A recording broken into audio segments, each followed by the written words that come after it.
de informaciones con respecto a Venezuela, para instalar el tema de la dictadura, para instalar el tema que no hay cuando tenemos que recurrir a buscar insumos para la discusión y para la lucha, él es uno de los principales que hemos recurrido. Así que, primero, muchísimas gracias por estar acá en nuestra casa, en la Casa de los Trabajadores, que tratamos de construir todos los días el poder para la clase y para nuestro pueblo. Y bueno, también me está acompañando, saber que Claudia Baigorria es nuestra secretaria adjunta de CONADU Histórica, de profesores universitarios, que también le voy a dar la palabra para que haga un redondeo de esta introducción que estamos haciendo.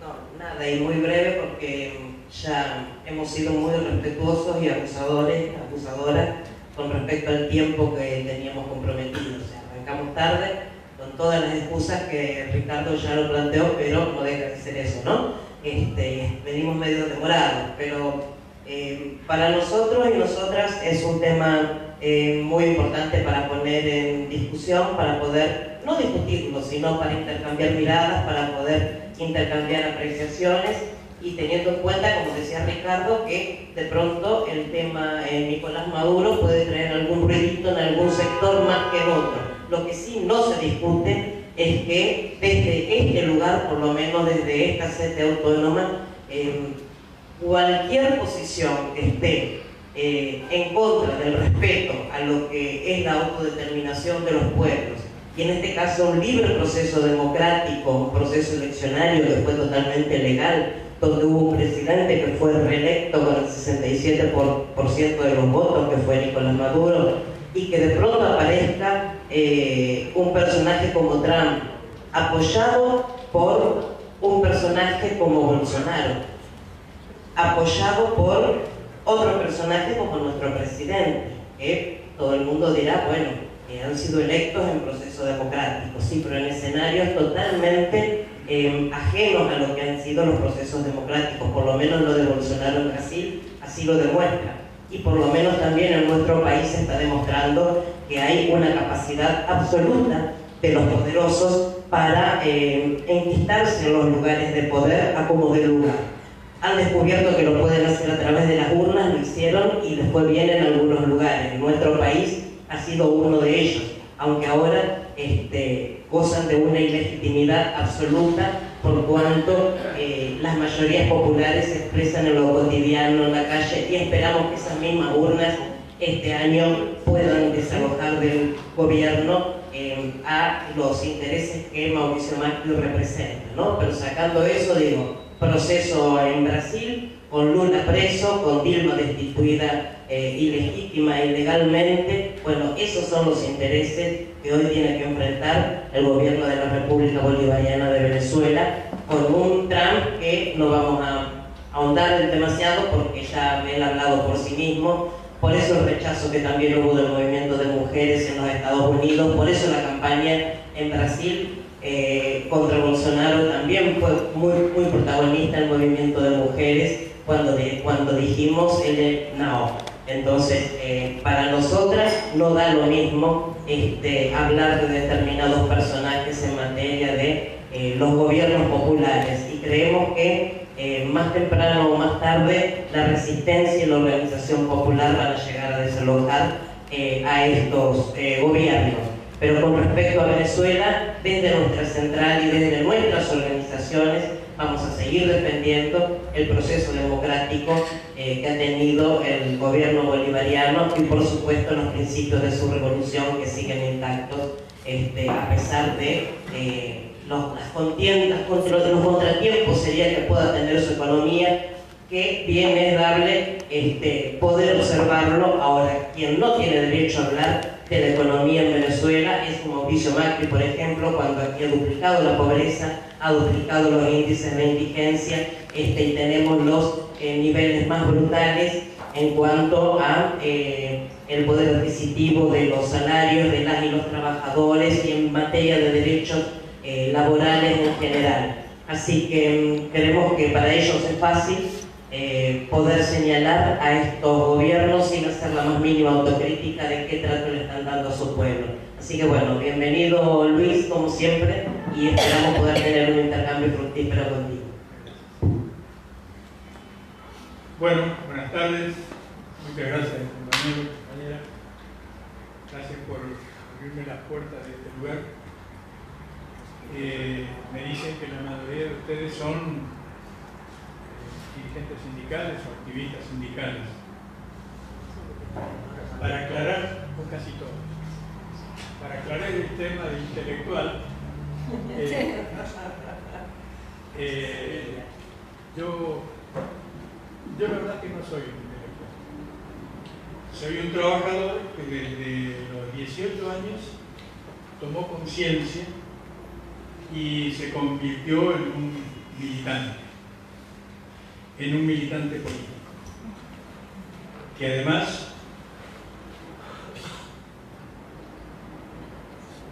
aunó absolutamente todo concepto político a la clase trabajadora y a las organizaciones de aquel entonces con las que yo me formé. A lo mejor a muchos de ustedes ni siquiera les dice nada el nombre, pero yo me formé con CITRAC y CITRAM en Córdoba, con Luz y Fuerza de Córdoba y con el movimiento estudiantil. Yo era dirigente del movimiento estudiantil y conseguimos la unidad obrero-estudiantil con programas, con proyectos. Hicimos grandes luchas para empezar el cordobazo. Y después vino lo que todos ustedes saben, pero yo sigo siendo aquello. Y no podría haber para mí una audiencia más importante, más valiosa que la de los genuinos dirigentes sindicales. Sé que han estado trabajando todo el día y me parece, como decía la compañera, hasta un abuso venir a hablar de situaciones más generales. Pero el hecho de que estén me indica que les interesa hacerlo. Lo que voy a hacer es un esfuerzo muy grande por resumir algunas pocas ideas y convertir una exposición en un debate, donde ustedes hagan intervenciones y preguntas si caben y podamos entablar una conversación múltiple para poder ahondar en este tema, que no es extranjero. No es un tema que tratemos como algo que está en el lejano exterior.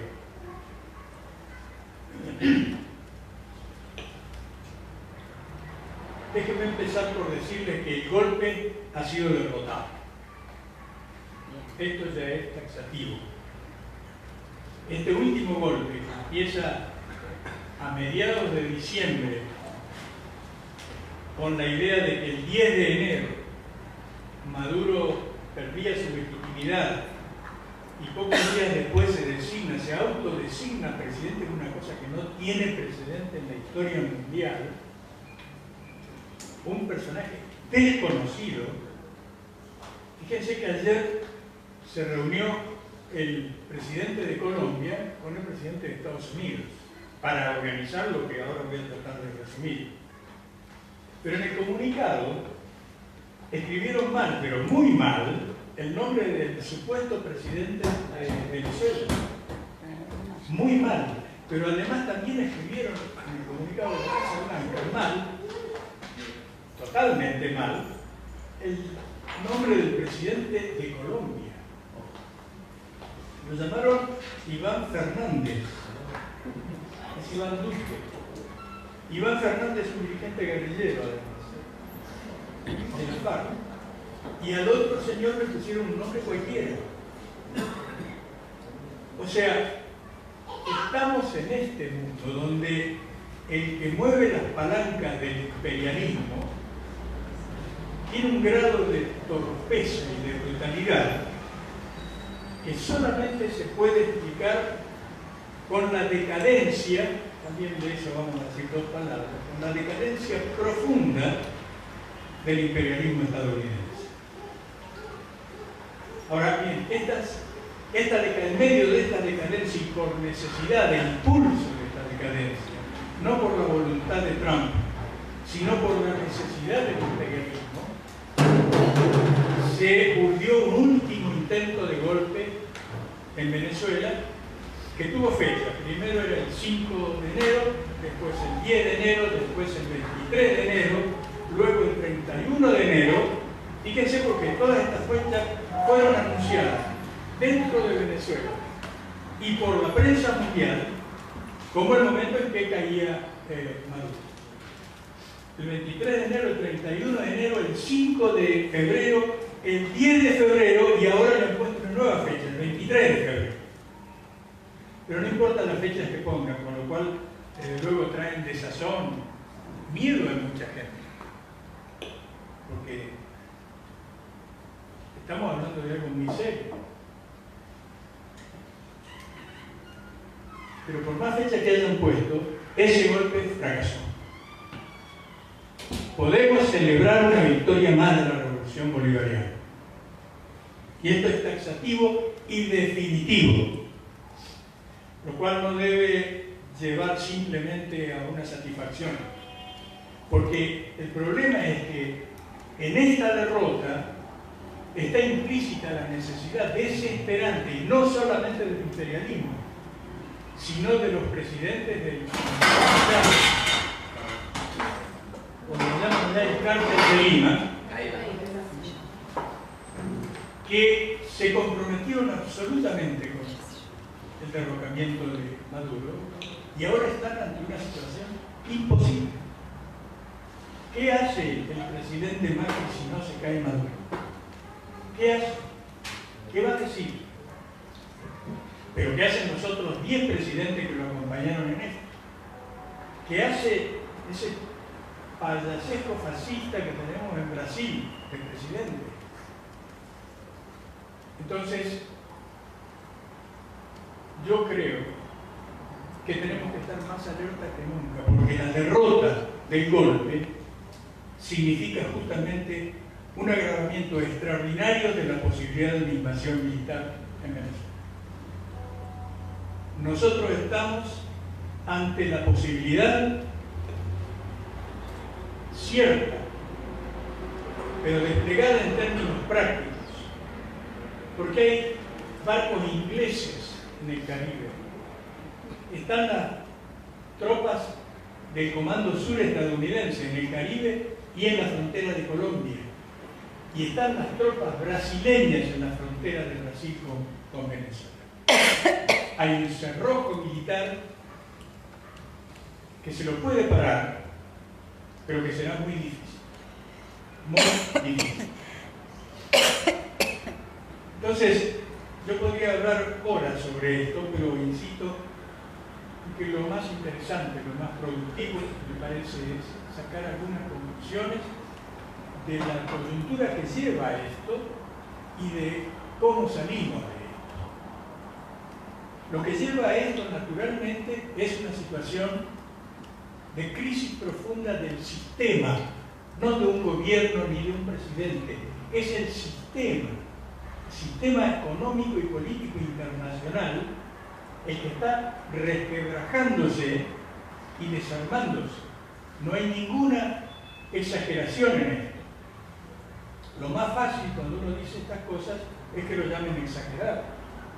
Bueno, si les parece una exageración el hecho de que se esté desarmando la Unión Europea, que la Unión Europea esté tratando de formar un ejército propio contra y aparte del de Estados Unidos con la OTAN, si les parece una exageración que Trump ponga un personaje desconocido como presidente y lo acompañen 11 presidentes de la región, entonces, ¿qué será una exageración? Si todo esto realmente lo es. Miren, la razón por la cual se agrede a Venezuela, y en esto estoy en contra incluso de lo que dicen y repiten muchos compañeros del gobierno de Venezuela, que hacen hincapié en otra cosa, aunque lo tienen muy claro. Pero la razón no es el petróleo. Por supuesto que ellos necesitan, todo el mundo necesita del petróleo de Venezuela, porque ahí están los yacimientos más ricos, más cuantiosos del mundo entero. Entonces, claro que quien se quede con eso se queda con algo muy importante. Pero es otra cosa del tema. El continente, desde Canadá hasta Tierra del Fuego, o desde Alaska, Tierra del Fuego, está en una profunda crisis económica. Lo que pasa en Argentina no es de Argentina simplemente. Lo que hace el presidente elegido por la mayoría en Argentina, el presidente Macri, es algo que no tiene absolutamente nada que ver con los sentimientos del pueblo argentino. El compañero decía, y yo lo ratifico, con datos, con estadísticas mundiales, Argentina es el país más antiimperialista del continente, donde una proporción mayor de la sociedad detesta el imperialismo estadounidense. Y resulta que el gobierno de este país acata la orden del Departamento de Estado estadounidense y hace un programa de intervención militar, o mejor dicho, un programa de agresión política que daban por seguro, porque no se caracterizan por su lucidez e inteligencia, daban por seguro que se caía el gobierno de Maduro, que se caía Maduro, que se daban vuelta a las Fuerzas Armadas y que ellos ponían un presidente, luego hacían elecciones, ponían al presidente que les resultara más cómodo y se terminaba el asunto. Pero fue un error como lo fue en 2002. En 2002, ¿se acuerdan cuando lo secuestraron al presidente Chávez? Lo secuestraron al presidente Chávez, se lo llevaron a una isla. ¿Y qué ocurrió? Se dio vuelta el pueblo, se levantó de una manera extraordinaria, salió a las calles y tuvieron que devolverlo al poder, porque si no, se acababa la burguesía en Venezuela en ese instante. Y se acababa de la peor manera posible, es decir, por fusilamiento masivo. Eso es lo que estaba planteado y por eso hicieron algo tan inusual. Lo liberaron y le devolvieron el poder. Pero con los años hubo un desgaste muy grande, sobre todo económico, que viene de distintas cosas. Permítanme resumir esas razones. En primer lugar, porque América Latina dejó solo a Venezuela. Venezuela, Chávez comprendió muy bien lo que significaba el golpe que le habían dado. Lo sabía de antes, pero cuando lo vivió, comprendió muy profundamente lo que significaba ese golpe. Y tomó una serie de medidas estratégicas. En primer lugar, construir el ALBA, la Alianza Bolivariana para los Pueblos de Nuestra América. Solamente Cuba, en primer momento, porque no había otro, inmediatamente Nicaragua y después Bolivia y más tarde Ecuador acudieron a constituir el ALBA, una alianza antiimperialista continental. Vuelvo sobre este punto, pero recordemos por favor que en aquel momento solamente estos países ingresaron a la red. Y los países, los partidos y las personalidades políticas que se negaron a incorporarse al ALBA han sido barridos por la ola reaccionaria. Lula está preso. Y es muy grave que Lula esté preso. Pero es mucho más grave que Brasil no esté levantado para pedir su libertad. Un solo ejemplo. Entonces, Chávez lanzó la constitución del ALBA. Propuso la construcción de un partido político en un momento en el que ya era moda denostar cualquier idea de partido político, denostar la idea de partido. En medio de ese clima intelectual, Chávez dijo, no, hay que construir un partido. Y lo construyó. Llamó a la construcción y puso en movimiento a las masas para construir el partido. Algunos de los grandes motivos de orgullo de mi vida militante es haber participado en ese proceso. Y les digo que yo vi a miles y miles y miles de obreros y campesinos venezolanos discutiendo los documentos fundacionales del Congreso. Ideas complicadas, ideas difíciles, ideas ajenas al pensamiento cotidiano, discutidas y corregidas por la participación de la masa. Esto fue algo impresionante, incluso ocurrió en un país que no tiene tradición sindical, que no tiene, pero ni por lejos, la tradición del pueblo argentino en las luchas obreras, populares, estudiantiles, pero ni por lejos. Y sin embargo, hubo un cambio fundamental en la conciencia que dio lugar a la organización, al programa y a la estrategia. Chávez le puso a todo este proceso un objetivo estratégico, el socialismo del siglo XXI, y levantó a la masa con eso. Porque estaba claro que lo que estaba proponiendo Chávez era algo muy radical, pero supo hacerlo con la inteligencia, con el cuidado, con la gradualidad y a veces con la aceleración, probablemente sin ningún otro ejemplo en la historia del mundo, en la historia de la revolución. Y todo esto y se está consciente.